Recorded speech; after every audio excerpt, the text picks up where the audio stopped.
महाराष्ट्र की बात करूँगा मैं। महाराष्ट्र में जो लोकसभा को लेकर महाराष्ट्र में जो गठबंधन है, तोड़जोड़ चालू है, इसके कैसे देखते हैं? मराठा आरक्षण को लेकर पूरे इलेक्शन में इम्पैक्ट हो रहा है, तो क्या बोलेंगे? तो इस सवाल का जवाब बेहतर तरीके से इम्तियाज़ साहब दे पाएंगे, क्योंकि वो और यहाँ के एमपी हैं और हमारे महाराष्ट्र के प्रेसिडेंट हैं, तो वो आपको जवाब दे सकते हैं। आप बोलिए इसमें। ठीक है, आप जो आपसे जानना चाहते हैं हम लोग कि आपको बाहर से महाराष्ट्र की राजनीति कैसे दिखती है?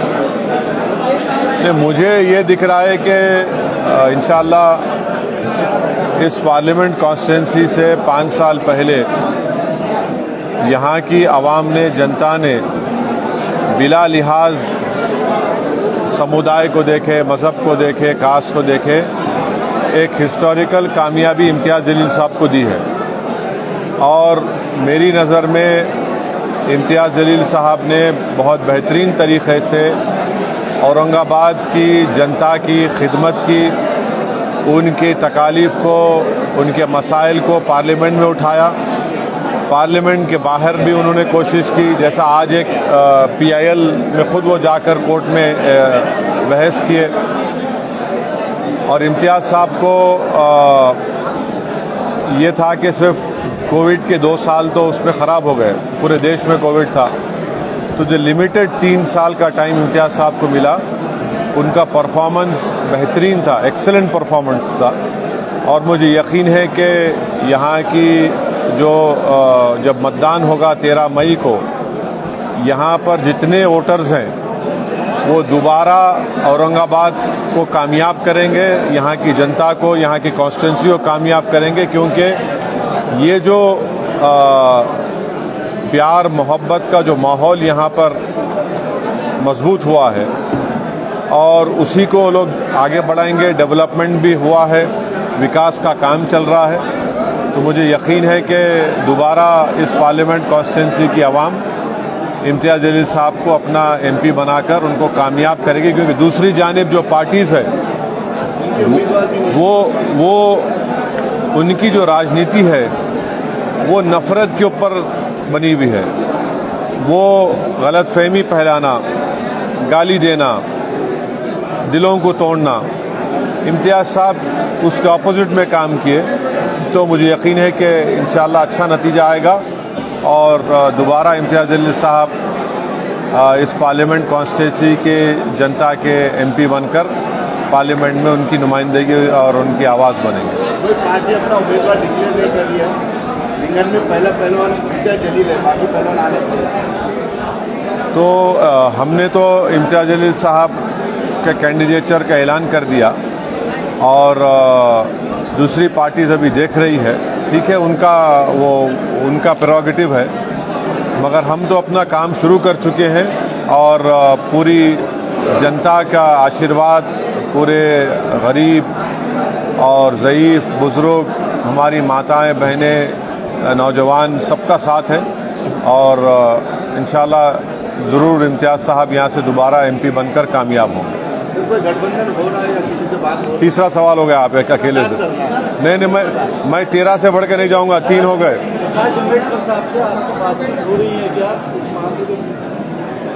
नहीं, बाड़ा साहब से हमारी अभी तक कोई बातचीत नहीं हुई है और मैं पहले भी कहा हूँ, आज भी कह रहा हूँ, मैं इम्तियाज़ साहब, हमारी पार्टी के तमाम लोग उनकी बड़ी इज्जत करते हैं, करते रहेंगे।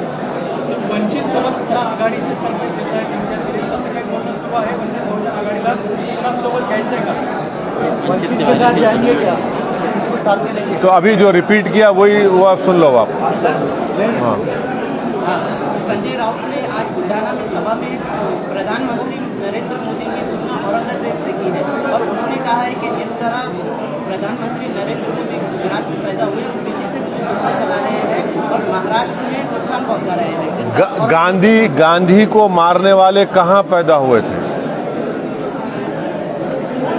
गोडसे कहाँ पैदा हुआ था? ये जो मुंबई की सड़कों पर फसाद हुआ था, जिसमें हिंदू मुसलमान मारे गए थे, उनको मारने वाले कहाँ पैदा हुए थे? भिवंडी के फसाद में जो गरीब लोग बर्बाद हुए, उनको बर्बाद करने वाले कहाँ पैदा हुए थे? तो ये सब सोचना पड़ेगा।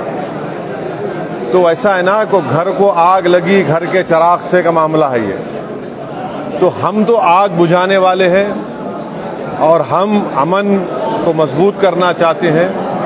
अब ये जो महाशय का आप नाम लिए, वो 2014 में कुछ और बोल रहे थे। 2014 में क्या बोले वो? हिंदू हिजड़े सम्राट, इन्होंने अपना लिखे भी थे आर्टिकल में। तो बदलता है रंग आसमां कैसे कैसे, देखो आप। तो ये इनका ये चल रहा है। उन्होंने ये भी कहा है कि सियासत करते हुए संविधान को बचाने के लिए हमने चेंज किया है खुद के परिवार। वो कभी अपने लिखे हुए एडिटोरियल्स को पढ़ ले तो उनको आईना दिख जाएगा। अब पांच सवालात हो गए, 6 हो गए, 6। हाँ,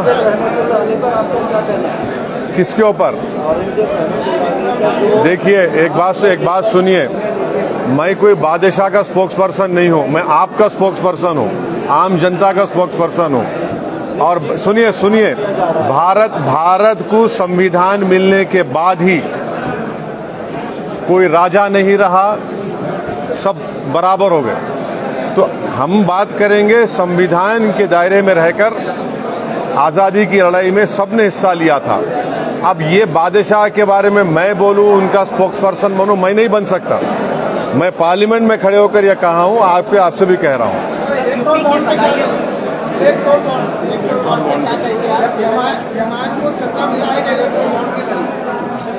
ये अभी मैं इम्तियाज साहब जो है ना, ये जितने बड़े बड़े कंपनी के लोगों ने 8,000 करोड़ मोदी जी को दिया, 1700-1800 करोड़ कांग्रेस पार्टी को दिया, 1500 करोड़ के करीब ममता बनर्जी को दिया, 1100 करोड़ के करीब बीआरएस पार्टी को दिया, डीएमके को दिया, समाजवादी पार्टी को दिया, बीजू जनता दल को दिया, आरजेडी को दिया।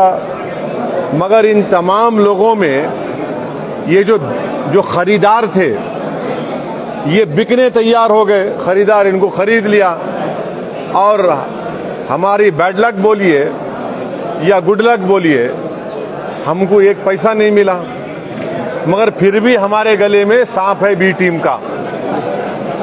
ये तमाम के तमाम बिकने तैयार हो गए, बड़ी जो बोली लगाया। अच्छा, हैरत की बात यह है कि आप और हम जानते कि गरीब बर्बाद होता, किसान बर्बाद होता है किसमें? लॉटरी में।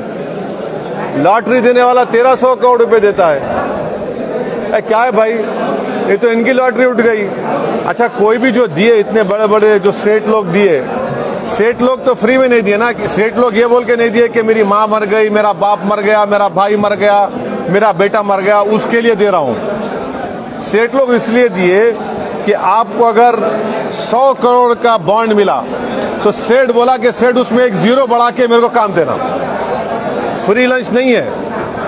100 करोड़ दिए, 1000 करोड़ का उनको फायदा हुआ। कोई 300 दिया तो 3000 करोड़ उसको दिए। इसको ये क्विड प्रो क्यो जो बोलते सब सबको हुआ है। तो ये इलेक्टोरल बॉन्ड को सुप्रीम कोर्ट ने अनकॉन्स्टिट्यूशनल करार दिया, सही करार दिया।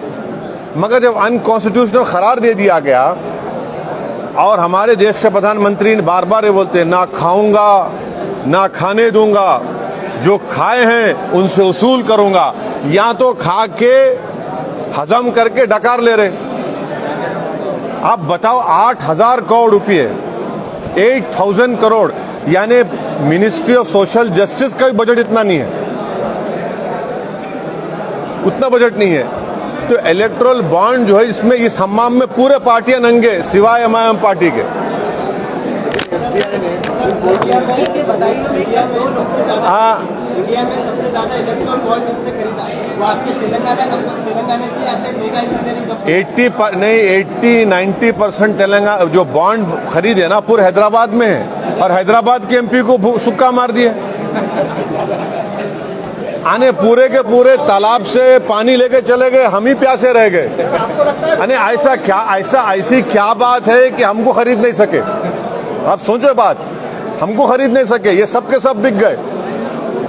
देखो आप, सर यूपी के बदायूं में 2 बच्चों का मर्डर होता है, उस इल्जाम में एक जाकिर नामी शख्स को एनकाउंटर में मारा जाता है।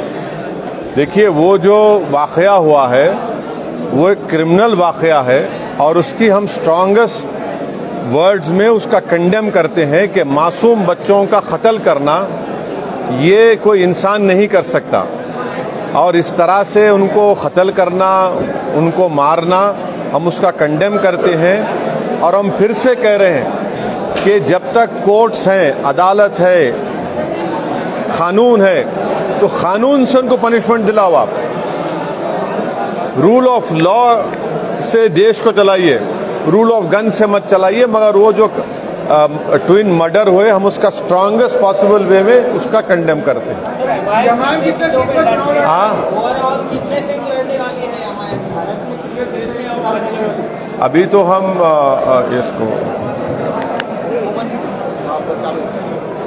तो हम हैदराबाद, औरंगाबाद और किशनगंज से अपने कैंडिडेट्स का अनाउंसमेंट कर चुके हैं।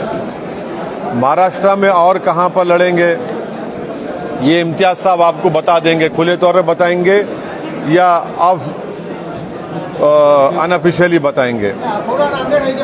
हाँ, बहुत सी चीज़ें दिमाग में चल रही हैं इनके।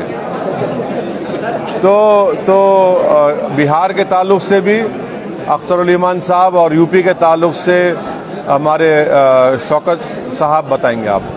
हिमाचल जाते हैं, संसद में जाते हैं, उसके बाद वो अच्छी तरह से काम करने लग जाते हैं। अभी राज ठाकरे भी अमित शाह से मिलने गए।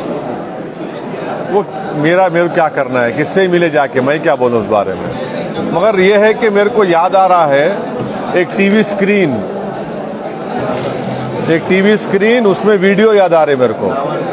तो नहीं मालूम, शायद पिक्चर वो ख़त्म हो गई अभी। हिमाचल प्रदेश में कई सारे मुसलमानों के जो शौक है। हाँ, वो जो समाजी सोशल बाइकआउट का धमकी दी जा रही है वो कॉन्स्टिट्यूशन के खिलाफ है, फंडामेंटल राइट के खिलाफ है और वहाँ के प्रदेश की सरकार को इसको रोकने की ज़रूरत है। ये सोशल बाइकआउट, अनटचेबिलिटी संविधान में इल्लीगल है, ये गलत है ये, और ऐसा होना बहुत गलत है। मैं भी पार्टी हूँ उसमें, तो सुप्रीम कोर्ट में चल रहा है मामला। मगर मैं ये बताना चाह रहा हूँ कि CAA को आपको NRC और NPR से जोड़ के देखना है। हमने जब मैं और इम्तियाज जलील साहब ने उस बिल को फाड़ा था और हमारी पार्टी की तरफ से हमने कहा था कि CAA को अकेला मत देखिए, आप NPR NRC बनाएंगे। तो उस वक्त के होम मिनिस्टर और अभी होम मिनिस्टर अमित शाह ने कहा था कि OECD इस देश में NPR NRC आएगा, हमारे मैनिफेस्टो में ये बात शामिल है। तो आप लोग तैयार हो जाइए, अपने दादा का बर्थ सर्टिफिकेट निकलवाइए। मीडिया के लोग, आपके दादा का बर्थ सर्टिफिकेट निकलवाइए, क्योंकि NPR NRC होगा तो उसमें जैसा यहाँ पर ये कौन सा इलाका है ये रशीदपुरा में यहाँ का ऑफिसर यहाँ की लिस्ट बनाएगा नामों की, और नासिर सिद्दीकी के नाम को कोई डाउटफुल बोल देगा तो इनके ऊपर बर्डन ऑफ प्रूफ होगा कि इनको बताना पड़ेगा। और इस देश में खाली 5% लोगों के पास पासपोर्ट है, ओनली 5%। आधार कार्ड आप लोगों ने है? आधार कार्ड जाके घर को देखो, पीछे लिखा हुआ है कि वो भारत की सिटीजनशिप का प्रूफ नहीं है। तो ये लोग बीजेपी, अमित शाह, नरेंद्र मोदी देश को गुमराह कर रहे हैं। इनका असल मकसद ये है कि CAA को लागू करके NPR NRC कराई जाए, ताकि इसमें अल्पसंख्यक समाज को अपने ही देश में परेशान कर दिया जाए। मेरा एक ही क्वेश्चन है कि क्या जब ये अभी जो अरुणाचल प्रदेश के मिनिस्टर थे, क्या नाम उनका, अभी जो मिनिस्टर है, हाँ नहीं, वो आसाम, उन्होंने रिटर्न जवाब दिया था पार्लियामेंट में 2014 में कि NPR NRC होगा। अभी आसाम में जो NRC हुआ उसमें 19 लाख लोग के नाम नहीं आए, जिसमें से 11 लाख हमारे हिंदू भाई बहन। उनको आसाम का मुख्यमंत्री बोलता है कि उनको हम CAA से सिटीजनशिप दे देंगे। वो जो 1 लाख 1.5 लाख मुस्लिम माइनॉरिटी है उनको क्या करना पड़ेगा, उनको फॉरेनर्स ट्रिब्यूनल में केस लेना पड़ेगा। हम कभी भी बांग्लादेश, पाकिस्तान, अफगानिस्तान से जो हिंदू भाई, सिख भाई आ रहे हैं, ईसाई आ रहे हैं, उनको सिटीजनशिप देने के खिलाफ नहीं रहे। बीजेपी ये बता दे कि क्या उनको सिटीजनशिप नहीं दे सकते थे? दे सकते थे। और फिर ये जो इनका जो मामला है कि हम बांग्लादेश, पाकिस्तान, अफगानिस्तान के लोगों की मदद कर रहे हैं, भाई श्रीलंकन तमिल्स का क्या होगा? श्रीलंकन तमिल्स भी है, टिबेटियंस भी है, हाँ नहीं, उनका आप क्या करेंगे? अच्छा, जिनको आप सिटीजनशिप देंगे, मिसाल के तौर पर पाकिस्तान से हमारे हिंदू भाई आ गए, उनको दलित स्टेटस मिलेगा नहीं मिलेगा? उनको रिजर्वेशन मिलेगा नहीं मिलेगा? और फिर ये कट ऑफ डेट क्या लिखे? 2014, यानी उसके बाद उनके ऊपर कोई प्रोसिक्यूशन नहीं होगा क्या?